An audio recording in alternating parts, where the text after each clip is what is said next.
You're listening to the micro version of the Savage Lovecast at savage.love. If you're stuck in a relationship quandary, or if you're looking for sexual harmony, well, there's nothing you can't ask on the Savage Lovecast. The New York Times had a story this weekend in the run-up to Halloween, headlined How Horror Stories Help Us Cope with Real Life and Worst Case Scenarios. And reading from the piece, people who watched scary movies involving depictions of mass chaos, such as alien invasions and apocalypses, said they felt more mentally prepared for chaotic shit like the recent pandemic than people who didn't watch those films. Nancy, while I was reading that story, I was thinking of the Lovecast. Oh yeah? What were you thinking? I was thinking, you know, in the same way that this story goes into how people who listen to murder podcasts about serial killers feel better prepared to, I guess, spot a serial killer and run away than people who don't, so have less anxiety about being killed by a serial killer. I think people listen to sex advice podcasts and read sex advice columns like Savage Love for the same reason some people watch horror movies. It's because you kind of, you know, you get run through a lot of worst case scenarios, and then you know how to respond in real life if you find yourself in a situation that you read about or heard about on the Savage Lovecast. So now I know exactly what to do if my husband leaves little jizzy surprises all over the couch. Because you heard about that on the Savage Lovecast. Yes, now I know to say, husband, please stop doing that. And you now know that if you're dating a doctor and they don't know what a hymen is, yeah, and they're a lady doctor who doesn't know about lady parts somehow, which they don't cover in medical school very extensively, but still that you shouldn't continue to date that lady doctor if she doesn't know what a hymen maybe is. not date them. And certainly you don't want that lady doctor to be your lady doctor anymore. No. I have to say, though, before we get to the business, we have some business to talk about today. That's why Nancy's joining me at the top of the show. It's really gratifying. And I've heard this many times where people said because they listened to the podcast, they were in a situation that they'd heard about multiple times, and they knew what to do. For example, you know, they were being asked to do something that made them uncomfortable, or the vibe shifted and they didn't feel comfortable being with this person anymore. And because they'd heard me say so many times, you can pull your pants up at any moment and leave, that they did just that. Rather than going through the motions to be polite, to avoid hurting someone else's feelings, they extricated themselves from a shitty situation because they heard about it here, that's a thing that you can and should do. Yay. Yay. That's good stuff. That was me sucking my own dick, which... That was fun to watch and listen to. Poor Nancy, trapped in the same room with me while I auto-fillate. All right, let's get to the business at hand. All right, so some of you may know that Dan Savage is not just a podcaster. He also pens a relationship advice column called Savage Love. I have been writing Savage Love since 1991. Good Lord, that's a long time. It is a long time. So if you are under 32 and you can hear the sound of my voice, I was giving sex advice to your parents back in the day before you existed. But what you may not know is that when the pandemic hit, Dan started giving the column to all these newspapers for free just because he's kind of nice. But I'm not nice forever, I guess, because we're moving Savage Love behind a paywall. Same thing, though, same deal when we created the Magnum Savage Lovecast. We began selling subscriptions to a longer ad-free version of the Savage Lovecast about a decade ago. We didn't take anything away from people who are already listening to the Lovecast. We added more for people who wanted to subscribe.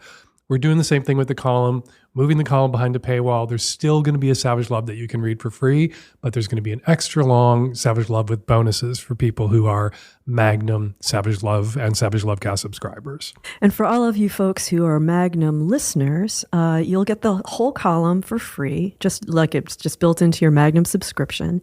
And, you know, many of you have heard us talk about the Magnum. That also includes an extra podcast called Sex and Politics, where Dan gets to rant about politics as is his desire. Or about Henry VIII's fifth wife. So you're already going to get that. You're going to get the column. And by the way, the archives to the column go back to 1999. And I've been going back and reading some of those old columns. And it's kind of amazing. I really do recommend that you do that because it's like a history of sex. And it's a history of like our times. And it's also like a lot of Seattle history. If you're a Seattle listener, you'll like find references to all these old businesses. It's really kind of amazing to like read about the state of bisexuality in 1999. I have evolved. Or like the first time pegging came into use, or hearing you talk about Ralph Nader for the first time, or like reading. But I didn't talk about Ralph Nader and pegging in the same column or the same sentence, I hope. Nope, those were separated. So it's if you become a subscriber, I do recommend you go back to the super old columns. And then another thing is that the Magnum, when you're a Magnum subscriber, you also have access to all of the Savage Lovecasts, and those started in 2006. So if you're a micro listener, we love you. You get the past year of Lovecasts. If you're a Magnum subscriber, it goes all the way back to 2006. So that's a lot of content. Goddamn. Yeah, and we don't want to make our micro listeners feel like we don't love them too. We do love them. Not everybody has the bandwidth for the full-length Savage Love. There's still going to be the micro Savage Love for non-subscribers and a good chunk of Savage Love, the column, available for people who just want a quick hit of my sex advice. But for people who can't get enough, for insatiable Savage Love bottoms, there will be, when you become a Magnum sub at savage.love, you will get, again, the column, all of the column archives. We're bringing back Reader Response Roundup, where I interact with people who have something to say about the column or the podcast and respond to reader responses. That's going to be coming out on Fridays now. You also get the Magnum Savage Lovecast. You get Sex and Politics and a new version. We're rebranding Sack Lunch. It's going to be Savage Love Live now. We're going to go for the full Savage Love Live, 90 minutes, 2 hours. We're going to have guests on Savage Love Live, and that's going to be for Magnum subs only, basically show that we're going to do on the interwebs. And more good news, we're raising the price for the Magnum. For the first time ever. We're raising the price from $36 for the Magnum to $40 to be the full Magnum sub. So if you want to save $4 and you're not yet a Magnum subscriber, or you want to give it as a gift, this all starts on November 14th. Subscribe now and you save $4. That you could invest. Yeah, if you invest it now, you can retire by age 45. Take it from Nancy.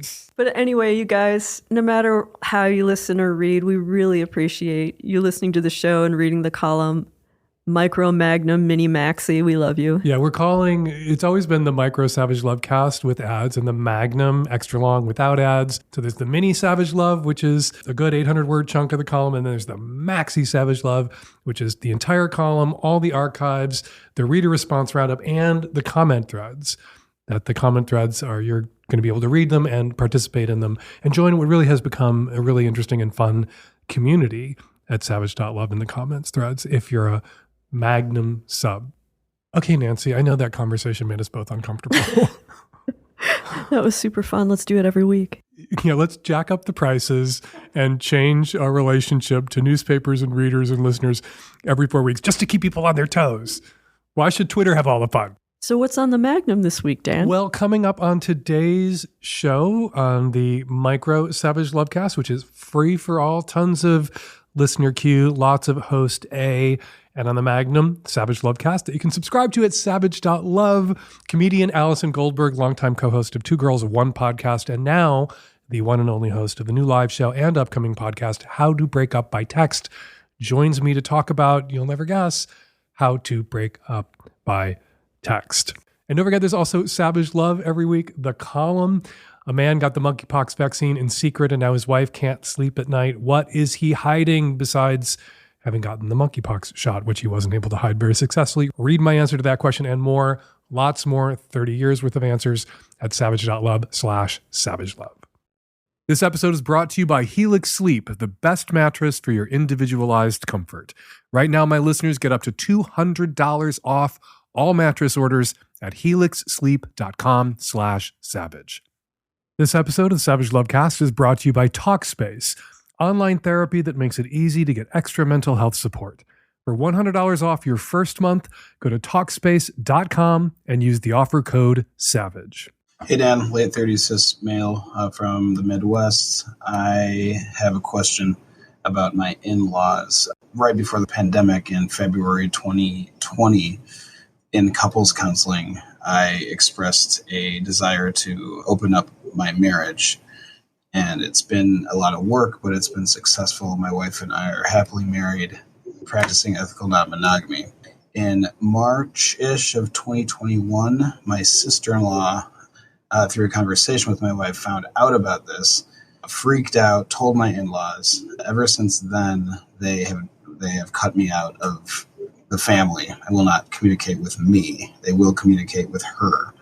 We are now closing on a house. They're, for some reason, very interested in this, and they've expressed a desire to see the house. And I don't know how I feel about this. They just moved as well. They wouldn't let me in their house. My wife's expressed, well, maybe they could come when you're not there. I don't know, Dan. Should I let these people into my house and into my space after all we've been through? I'm curious what your wife told her sister about you two opening up your marriage.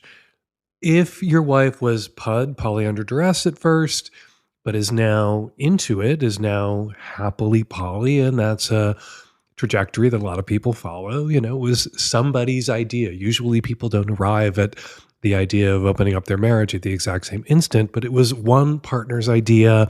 They proposed it to the other.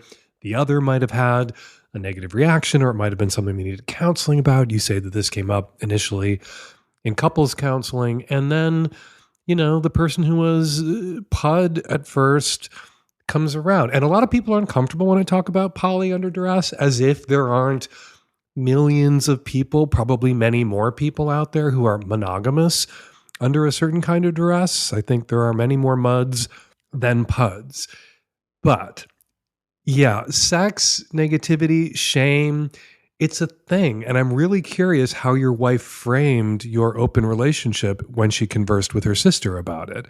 If her sister began to have a negative reaction, did your wife begin to, pin all the blame on you? And of course, it was your idea initially, but if your wife enjoys this now, is fine with this now, if this is the kind of relationship she wants to have now, she needs to own that, accept some responsibility for that. She was free to end this marriage and leave this relationship if openness or polyamory was unacceptable to her, and she has stayed. So was this presented to her sister and then on to your in-laws, to her parents, as a price of admission that she was willing to pay but reluctant to pay and hates every day having to pay, and that every time you're with somebody else, she cries into her pillow all night? How did she talk about it? Really curious to know. Maybe it's all on her sister. Maybe her sister's a sex-negative monster and her parents are sex-negative monsters, and rather than see their daughter or their sister as the kind of person who could have an open relationship, they have chosen to see you as some Rasputin-like figure with crazy mind control over their poor defenseless daughter/sister, and you're the monster, and they'd rather pin all the blame for this on you than see her as, I don't want to say complicit because that's kind of a prejudicial term, but see her as an active and willing and happy participant in the kind of relationship that they, in a kind of relationship model that they disapprove of for all sorts of probably religious reasons. All that said, absolutely not. Your in-laws can't cut you out of their lives, out of the family, and then want to drop by your house. And I'm shocked that your wife, and this is part of what leads me to believe that maybe your wife suggested to her sister or let her sister assume that she was unhappy about this arrangement, about your polyamorous relationship. I'm shocked that your wife would even suggest sneaking them into the house when you're not there. Her parents have deleted you from the family.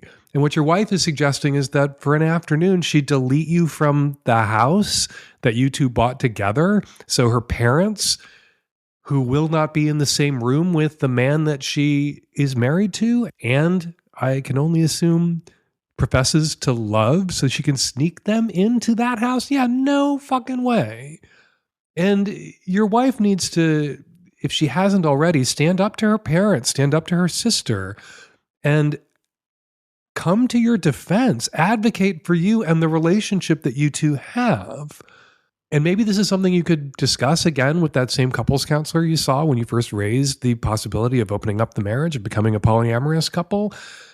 Because it does seem like your wife has abandoned you, at least where her family is concerned. And as I've said a million times, the only leverage you have over your families of origin, over your parents, when you're an adult child, is your presence. And if your family can't love and accept you and love and accept your partners and respect the choices that you make with your partner about your relationship, you have to use that leverage, the leverage of your presence, and not make yourself present, not have anything to do with your family, and tell them why. And certainly you shouldn't allow your family to make themselves present in the home you share with the husband that they will not interact with, because you two, by mutual agreement now, are open. Hi, Dan. I'm a pansexual woman in a relationship with a pansexual man, and we like to hook up with other people who are into both of us. And so we use various dating apps and kind of find people to hook up with. And we've been seeing a lot of men with the label heteroflexible. You know, when we get into a scenario with a man like that, it ends up that he just like wants to have sex with me. It just seems like the label is kind of, I don't know, like a way to have sex with women who are not necessarily looking for a heterosexual man, but the man who labels himself heteroflexible is actually just heterosexual. He's acting like it anyway. I've also noticed men use that term in a way where it seems like they're trying to go after people who are assigned female at birth and are really attractive to this, I believe, straight man, but, you know, this person he has female body parts, is non-binary or queer, so this man uses the term heteroflexible in a way that it's like, seems like it's a sort of like a way to like get in with these people that they're attracted to. So, I don't know, my question is kind of unclear, but I just wondered what your take was on all of this. Do you think that there's a need to maybe call out people who use this label in a way that's sort of manipulative or just like a little bit dishonest or something? It seems to me that a guy who uses the term heteroflexible, who identifies as heteroflexible, has identified himself as primarily heterosexual, primarily therefore interested in women or persons who are assigned female at birth. Heteroflexibility as a skill set or as a label, it's an attempt to carve out a space that exists somewhere between heterosexual and bi or pan. So if you are meeting up with guys who describe themselves as heterosexual, you and your pan assigned male at birth partner, obviously those guys are going to be primarily interested in you, but comfortable with a little incidental man-on-man or same-sex contact. Heteroflexible guys, so far as I understand the term, and I've been hearing it used and using it in my column for a very long time and in my podcast for a very long time now, heteroflexible guys are okay with bumping dicks during an MMF threesome, but not necessarily on the hunt for dicks. Maybe okay with some oral, maybe some foreplay, maybe some even same-sex sex with a woman present usually, but not always.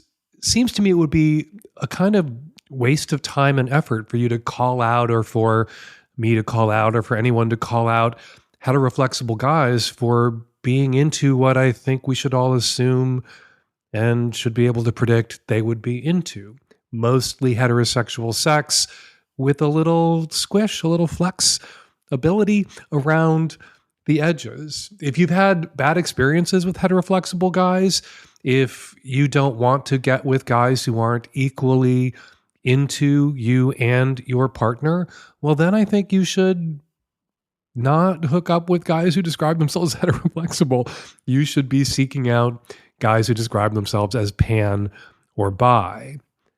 Yeah, because a guy who says he's heteroflexible is going to be, for the most part, straight, and a kind of straight that we should celebrate. Used to be that women who wanted to have MMF threesomes really had a hard time getting their partners to agree to it because so few mostly straight or straight identified guys were comfortable being in the same room with another man who had an erection or was naked. We used to call out guys, straight guys, who wanted FFM threesomes, who wanted to have a threesome with their female partner and another woman, for not being able to go there, not being able to have two men, one woman threesome with their female partner if that's what she wanted, because, oh, yeah, it was to be gay. It would be too gay. I'm not gay. I'm not into dudes at all. And we called that out and said, well, that's kind of bullshit. And now the world is filled, thank God, with more guys who aren't quite so hung up on, not being in the same room with another guy who might have an erection at the same time that he does. And most of those guys who are not hung up in that way anymore, who are straight, would describe themselves at those moments as heteroflexible. And I think that kind of heteroflexibility demonstrates progress and is to be celebrated, not called out. It's November. That means it is time to hunker down and sleep in, sleep late, whenever possible.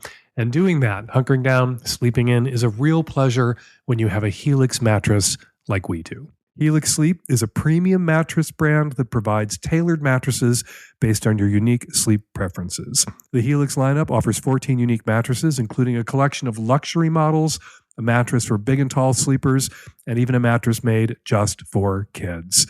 Everybody is unique and everybody sleeps differently. That's why Helix has several different mattress models to choose from, each designed for specific sleep positions and feel preferences. They have models with memory foam layers to provide optimal pressure relief if you sleep on your side, models with a more responsive foam to cradle your body for essential support in stomach and back sleeping positions, plus, and I love these, enhanced cooling features to keep you from overheating at night. And if your spine needs some extra TLC, they got you. Every Helix mattress has a hybrid design, combining individually wrapped steel coils in the base with premium foam layers on top. It's the perfect combination of comfort and support. I took the Helix Sleep Quiz and I was matched with a Midnight Luxe mattress because I wanted something that has medium firmness, and Terry and I both tend to move around a lot at night. I don't even want to remember our old mattresses. Good riddance to them. Not only is our Helix mattress the best I've ever slept on, but the setup was fast and easy. Helix mattresses are delivered in a box straight to your door for free. Plus, Helix mattresses are American made and come with a 10 to 15 year warranty depending on the model. And you get to try it out for 100 nights risk-free. If you don't love it, and I know you will, but if you don't, they will pick it up and give you a full refund. Helix is offering up to $200 off all mattress orders and 2 free pillows for our listeners. Go to helixsleep.com/savage. That's helixsleep.com/savage. Let them know the Lovecast sent you. With Helix, better sleep starts now. Hey, Dan, Nancy. I'm a tech-savvy at-risk youth, early 40s, female, East Coast. Trying to decide if I should break up with my boyfriend of about a year or just ride it out. And by that, I mean, I'm going to be moving next summer and he's not coming with me. So I guess, the sex is fun. So I could just kind of enjoy that part. But there's some other stuff that's just real annoying. I found out recently that he's got a drinking problem. And by that, I mean, he told me he's got a drinking problem after I came over to his house and saw that he was just drunk, and I wasn't expecting that. So anyway, his behavior when he is drinking is real annoying, and I just don't really have much tolerance for annoying behavior. Anyway, I just that. He just got real mansplaining. Just trying to decide if the annoying behavior is worth putting up with for the next several months. Maybe it is, and just have a good time with the sex, and maybe just call it when I leave. And there's a chance my boyfriend's listening to this, so hey, honey, yeah, we should probably talk. Okay, setting aside the possibility that your boyfriend just found out, listening to my show, that you're breaking up with him, moving away, and he's not coming with you, you've been dating this guy for a year. In that time, you didn't know he had a drinking problem. You didn't know he had a drinking problem until you saw him drunk this one time. So seems to me that although he may have a drinking problem, he identifies himself as having a drinking problem. And I'm not going to doubt you or him when you say, and he says, he confirms or informs you that he has a drinking problem. He has a drinking problem. Doesn't seem like his drinking problem is so severe that you can't continue to safely enjoy his dick for the next few months. I think you should make being sober a condition of seeing you. If he's coming over to yours, he's got to be sober. If you're coming over to his, he's got to be sober. Zooming out for a second, there are a few more questions you should ask yourself. And I think you would have mentioned these things if they were issues, but I'm going to toss them out there anyway. Questions you should ask yourself if you're going to continue to see this guy, even casually, who has a drinking problem. Are you in danger? Is he threatening or violent when he's drunk? Does he mix alcohol with other drugs? The answer to any of those questions is yes. Well, then you probably don't want to risk being in his presence at all, even if he managed to fool you for a full calendar year and hide his drinking problem until that day you came over and he was drunk to the point of annoying mansplainingness.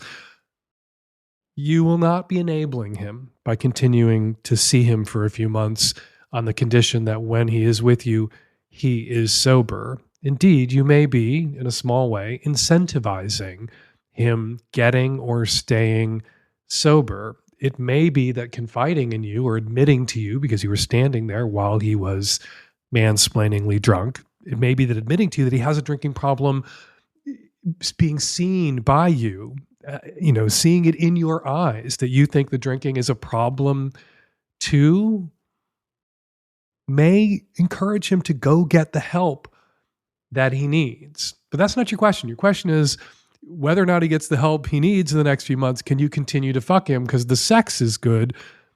Sure, you can. But if you want to be a good person, the kind of person who doesn't break up with people via sex advice podcasts that they listen to, I think you should stick by him for a little bit. I think you should talk to him, encourage him, and keep fucking him if you want to keep fucking him. Encourage him to take the steps he needs to take to get sober. That advice, of course, I really want to emphasize this, predicated on the fact that he is not not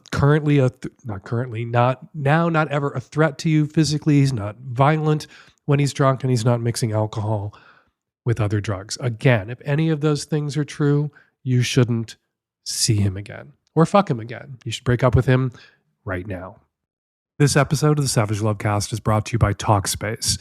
When it comes to therapy and psychiatry, getting the help you need has never been so simple. When you're able to access your provider from the comfort of your own device, it means mental health care can be instantly available to you on your schedule. And alleviating the wait times to get an appointment or the travel time to get to an office can free up more time for the rest of your life. The rest of your life that getting therapy is helping to improve.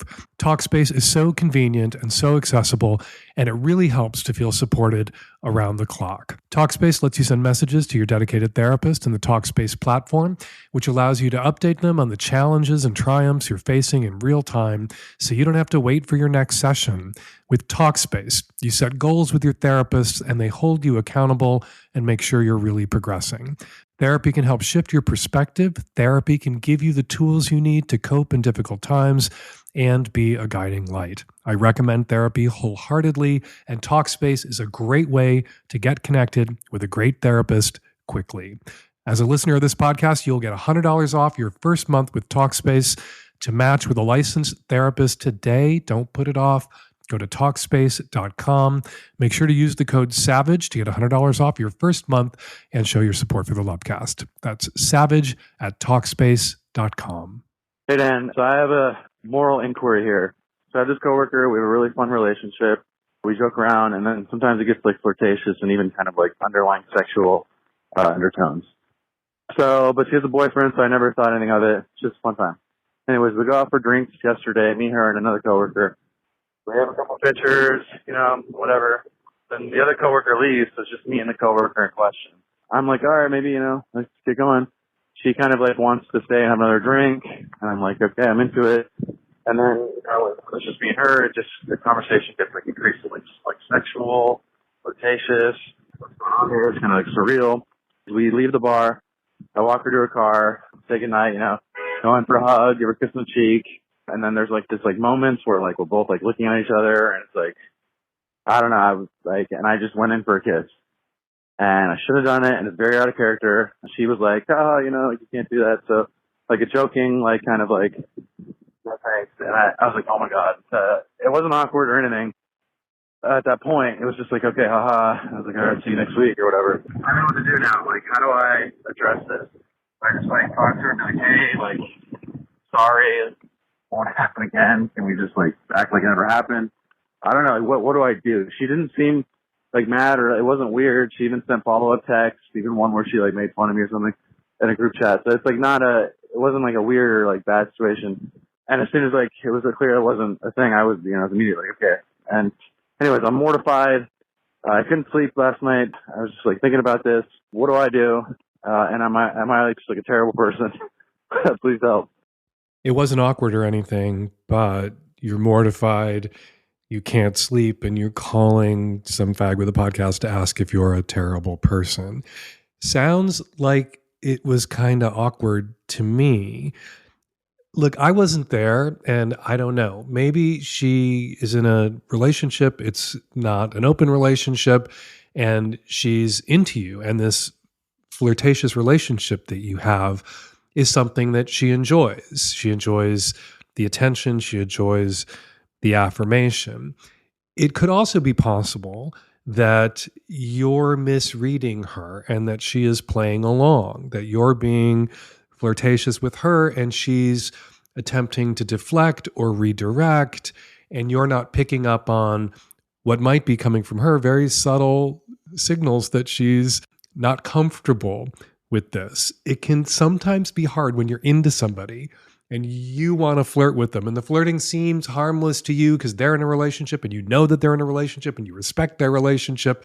Dickful thinking can get in the way. What you hope to be true or wish were true, that this person felt the same way that you feel, can cloud your ability to perceive what's actually going on. Now, I want to allow for the fact that maybe what you thought was going on was what was going on here. That you are someone that she is attracted to. If she didn't have a boyfriend, she would be all over you in some alternate timeline. You two are together, or your temptation, and maybe her relationship's on its last legs and she's kind of welcoming this attention from you because it's going to motivate her to get the fuck out of this relationship so she can get the fuck into bed with you. That's also possible, but I'm just guessing. And it is often the case when you're talking about men and women together. Women are socialized to defer to men, not say no to men, to prioritize a man's feelings and a man's comfort over their own feelings and own comfort. And that can lead men and women to situations where the woman is politely deflecting or absorbing a man's attentions, even the attentions of a man that she likes, and not being clear that it's making her uncomfortable and it's not something that she wants. And the guy, without any sort of malicious effort to be manipulative, is unknowingly benefiting from a culture that has set up a manipulative and coercive situation that set the guy up for a kind of failure. If the guy doesn't want to be an asshole, doesn't want to benefit from cultural settings that allow guys in certain circumstances to be assholes. But some guys, bumble into that kind of assholery without any ill intent, sometimes with the best of intentions, although you are flirting with somebody who's got a partner, and that's not necessarily always a best of intentions kind of circumstance. This is a long way of me saying you've got to ask her what happened. And your impulse to lead with, I'm sorry, is absolutely the right impulse. Go to her and say, I apologize. You're partnered. Maybe I was misreading things. I really value you as a friend. I'm obviously attracted to you. I sort of thought we had kind of a flirtatious thing going on. And I'm sorry. I overstepped a line. I used my lips. I used my mouth. I should have used my words. I should have asked you in that moment whether you're in an open relationship, whether you're getting out of this relationship, and what your feelings are for me. Because we've always had this is me like really gaming out in a big way, the apology I think you should give. We've always had kind of a flirtatious thing going on, and I thought and assumed, but should have checked to make sure that that was okay with you and that flirtatious feeling was enjoyable for you and the feelings were mutual, at least around having a flirtation. And I shouldn't have crossed that line and made it, brought it into a more physical realm without having this kind of conversation first. And so I apologize for not asking. And now I'm asking, is the kind of flirting we've been doing welcome or unwelcome? And please tell me. And then listen to her. Listen to what she has to say. And if she tells you, look, I was never really comfortable with it, don't take that personally and don't get mad at her. It was society. It was our culture that set you up to feel bad, to be mortified, that you now learned, if indeed this is the case, that you learn now that you were flirting with somebody who didn't want you to be flirting with them, and it wasn't clear enough to you that you needed to knock it off. So, yeah, apologize and ask. Use your words now. Hi, Dan. I'm a 29-year-old queer person. I'm engaged to my partner of almost a decade, and we are in an open relationship. My question has to do with someone I have a major crush on and how I should act on it, or if I should even act on it. For some context, my crush is a tattoo artist in my area, and they have done 2 tattoos on me so far. They are a trans masc person, and they are in a non-monogamous relationship with their partner. Both them and their partner are open about their relationship on social media, and I think both of them are extremely hot, but I've never met the artist's partner.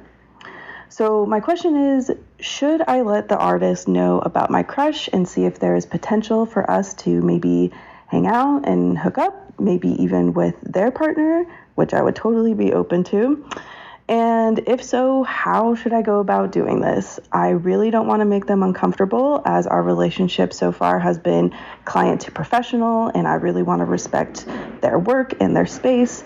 I also plan on booking them for future tattoos, so I'm really nervous about being rejected and then things being awkward, but I really think they're talented, and I love being tattooed by them because of how kind and professional they are.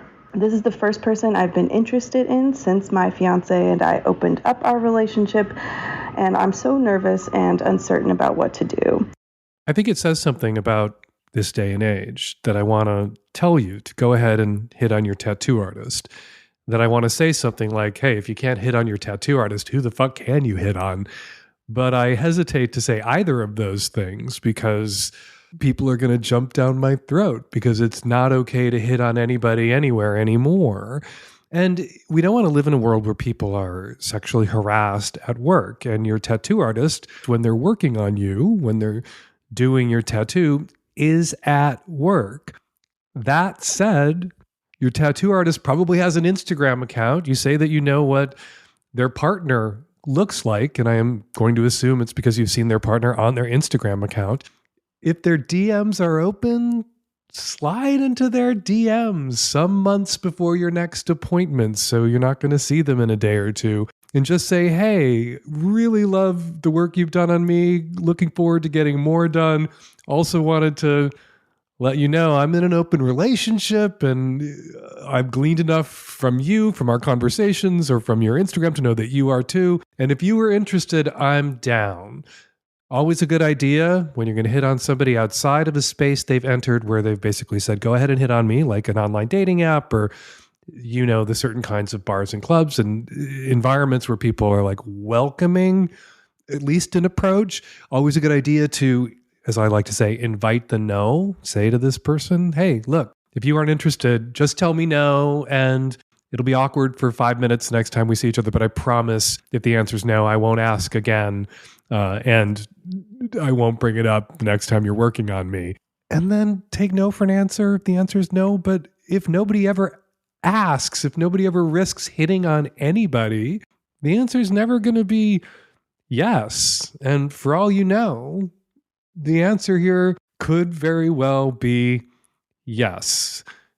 But you won't get that yes if you don't ask the question. And if your tattoo artist is interested in you that way, they may not want to get the reputation of being the kind of tattoo artist who hits on clients. So they may be more inhibited in this circumstance than you should be. I think you should disinhibit, slide into those DMs, make that pass, and then see how they feel.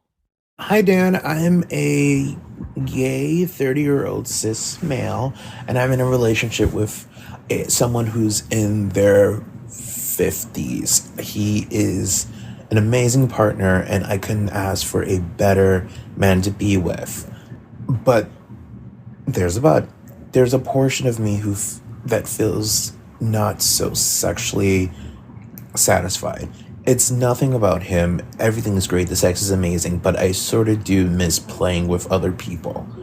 I miss doing things that connected social and experimental portion of my life that also included going to orgies and bathhouses and using apps to find potential partners.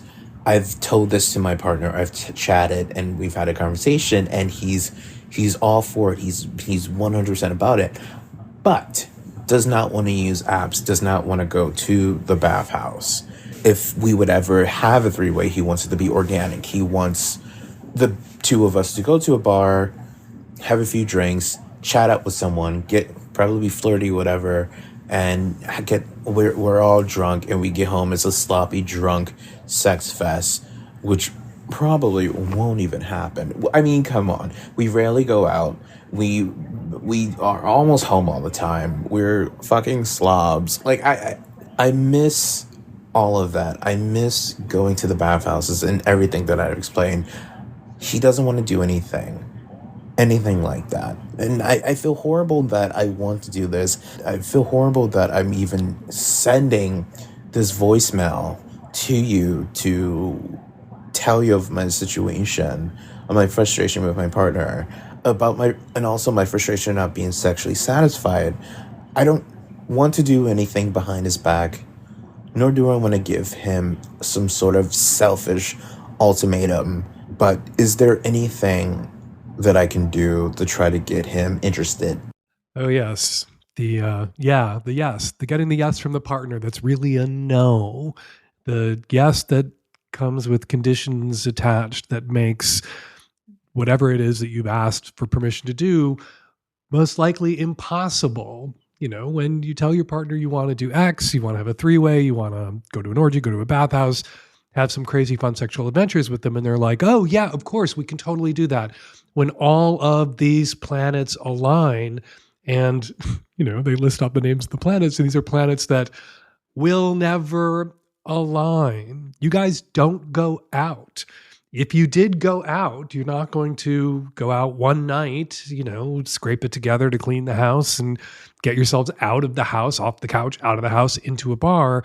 Your odds of running into somebody in the bar that one night are pretty slim. And if that winds up feeling for you like your only opportunity to make this kind of sexual adventure happen for yourself, you may get too drunk. You may, you know, make an impulse purchase that you regret, make a desperate pass, go home with somebody that you don't feel great or totally comfortable about going home with, but they're your only opportunity. And when is this ever going to happen again? And that's how shitty three-ways happen to good couples. So yeah, I would go to your partner and say, look, this yes ain't a yes. This yes is really a no in a positive affirmative disguise. This is how people have sexual adventures these days. They get on the apps, they make it happen for themselves. And I want to make it happen for us. And then the compromise here is for you to do the advance work, for you to do the not really leg work, more like thumb work on the apps, where you find guys and you flirt with them, and then you make that appointment for the first meeting, which won't be at your house, which won't be for sex. First meeting, and this is where you're throwing a bone, or if it works out, a couple of bones, at your partner. Your first meeting is in a bar, and you meet up in the bar, and you and your partner go a little early. You have a couple of drinks, not so many that your judgment or performance, either of those things, will be impaired. Just, you know, a little social lubrication, and then the guy that you've been flirting with on the apps shows up has a drink with you and your partner, and then you guys, if it works, if you feel good about it, you can roll home. And if you really want to do kind of presidential advance team advance work, you can have a first meeting one-on-one with this guy, not for sex, because it doesn't sound like your partner would be comfortable with you having sex on your own with somebody else, but just to see if you click and to then make a best guess about whether he would click also with your husband. And then meet up, the three of you, in that bar. Only now, because you did the advance work, the odds that it'll end the way you would like it to end, that night will end the way you would like it to end, and your husband, taking him at his word, would like it to end, are much, much higher. Though I am sorry to add this, I hate to add this, I don't want to pour poison in your ear, but if you set up 3 or 4 of these dates, going out to bars, to have a drink with somebody that you found on the apps for you and your husband's not into it each time, not just the first time, but the second time, the third time, the fourth time, then you're going to have to face the possibility of issuing that selfish ultimatum you don't want to issue, or running out and doing these things behind your husband's back, which of course you don't want to do. You'll want to go with the not selfish ultimatum, but honest and straightforward ultimatum then. Okay, before we get to listener response calls, let's read some tweets. Let's read a few tweets from Twitter while I am still on Twitter. Also, a Mage tweets, such a great surprise to hear Kate Siegel on the latest episode of the Savage Lovecast after I just rewatched Midnight Mass. Dan, there is some blood, but if you can stomach it, this show is absolutely a required watch for lapsed Catholics like us. I can't recommend it enough. I'm going to be spending a week at home alone, dog sitting, and getting an early start on the pre-holiday deep clean, and Midnight Mass is on my to-do or my to-watch list, so I will see it. Heather Jasper, travel writer, tweets, when you first mentioned the Try Guys on the Savage Lovecast, Dan, I thought you were saying Try Guys and was trying to figure out what a trisexual could be. Well, I Googled that for you. We live in the golden age of micro-orientations and taking ourselves way too seriously. So Try Guy no longer just means, or trisexual no longer just means willing to try anything, which was the joke for decades. It now is also, quote, an orientation on the multisexual spectrum that refers to someone who's attracted to exactly 3 genders. These could be any of the 3 genders, and the attraction could be experienced either as static or fluid. And yes, trisexuals have their own pride flag, whereas the Try Guys, of course, have their own TV deal. And finally, Brooklyn Bolnese tweets, Dan, you seemed unconvinced about the suggestion from a caller with an unrequited crush on a bandmate / roommate / bartender that the heartbroken woman write a song that her crush would then end up having to perform. But we know this is iconic behavior. Brooklyn Bolnese includes a link to a Fleetwood Mac song. Apparently, I just checked with my husband who knows these things, every member of Fleetwood Mac dated every other member of Fleetwood Mac, and the band would break up, and then they would all write songs about each other, and then the band would get back together, and everyone would be forced to perform songs about what shits they were to each other when they were dating before they started dating again. I guess if it worked for Stevie, Lindsay, Mick, John, and Christine, it might work out for my caller. So, caller, maybe you might want to Fleetwood Mac that and go for it. All right, if you want to hear your tweet come out of my mouth on an upcoming episode of the Savage Lovecast, be sure to use the hashtag Savage Lovecast. And yeah, we'll see how much longer I'm on Twitter at the rate Twitter is burning to the ground. All right, thanks to everybody who posted to your social media accounts, such as they are this week. We really appreciate how our listeners help spread the word about the Savage Lovecast. And now, listener response calls. Hey, Dan. I'm calling with a response to the caller on episode 835, who is currently having sex with hopefully her former doctor, but the former doctor who is having a lot of pain during, it sounds like, insertion of digits. It may not be the hymen. It could be a myriad of things, including something that my best friend actually deals with called vaginismus. I think that's how it's pronounced. It can be from all sorts of things, but it can definitely lead to pain when there is any sort of insertion, whether it be a tampon or a sexual. It can be trauma related. There are just so many things. So I think your advice for the doctor to speak with their medical professional is exactly spot on. And I just wanted to offer that sometimes it's not the hymen. Hi, Dan. This is in response to the caller who's having a heart versus head struggle regarding her partner's infidelity. Caller, Dan did an excellent job of helping you analyze your options, and he made all the important points. However, you sound like you're looking for a direct answer, and I would like to offer you one. DTMFA. If what you want from your partner is monogamy, he's already demonstrated that he will not give it to you. My inference is that he's been seeing other women the entire time you two have been together. He's not just having casual sex every once in a while behind your back. He's having full-blown relationships with other women. He had multiple partners while committing to a monogamous relationship with you. That's next-level deceit. He is living a double life. If he can hide something of this magnitude from you without you catching on, you should wonder what other things he might be hiding. Dump the motherfucker already. Hey, Dan, I'm listening to you talk to this young woman whose boyfriend gave her all the compliments that she thought she might have body dysmorphia, and I feel like you, missed that whole thing. You're responding to, absolutely the wrong thing.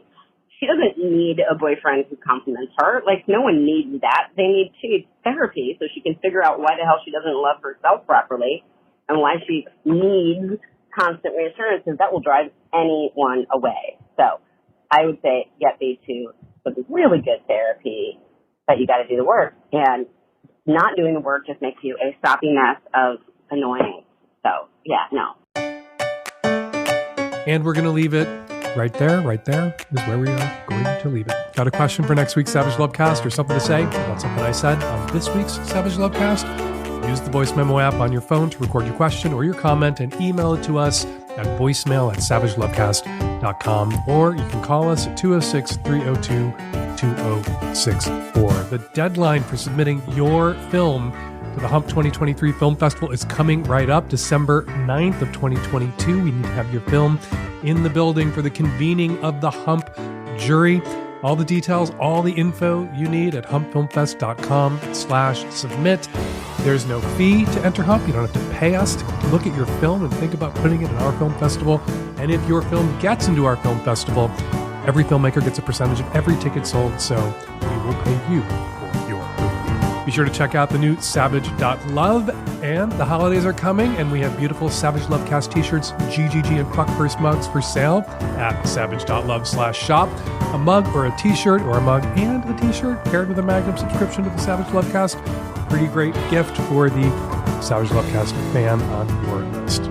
Follow me on Twitter at FakeDanSavage. Follow Allison Goldberg on Twitter at Allie_Goldie. That's ALLI_GOLDI. And Puck with the Tech Savvy At-Risk Youth on Twitter at LovecastTSARY.